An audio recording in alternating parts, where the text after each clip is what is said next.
So as I predicted, Dan Wootton would be revealing all about what's going on in GB News, albeit in little bits, but it's enough to know that GB News is in trouble. Not only are they losing viewers, but they're losing money as well, millions of pounds every year.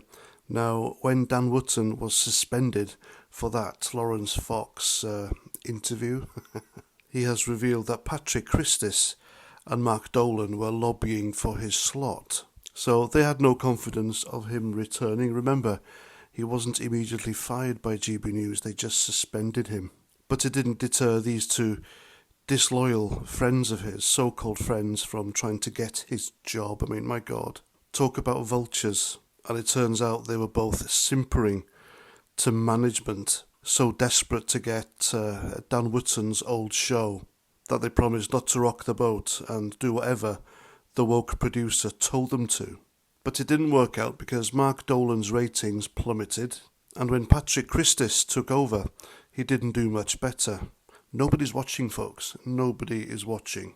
And so because Mark Dolan and Patrick Christys were so crap at their jobs, and they got nowhere near the ratings that Dan Wootton had, that it's been revealed that GB News are desperate to sign Richard Medley, of all people, in order to replace Patrick Christys. So you see, as I told you folks, GB News is establishment. Both Laurence Fox and Calvin Robinson both revealed that the people behind the camera, they're all woke.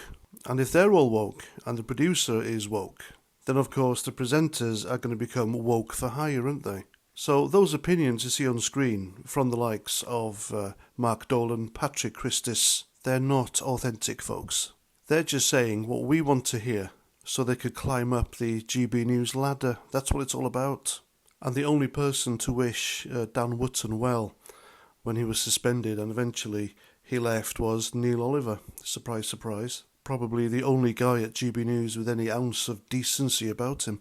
So there we go. I knew this would happen, and Dan Wootton would slowly reveal all, and I think there's more to come. The cracks at establishment GB News are widening until in the end it'll just disappear behind a paywall because it's losing so much money. And the likes of Mark Dolan and Patrick Christys, they'll just disappear back whence they came, I reckon. So there we go. That's what I think. I'm Paz49. Thanks for listening. And until the next time, Roger Trout.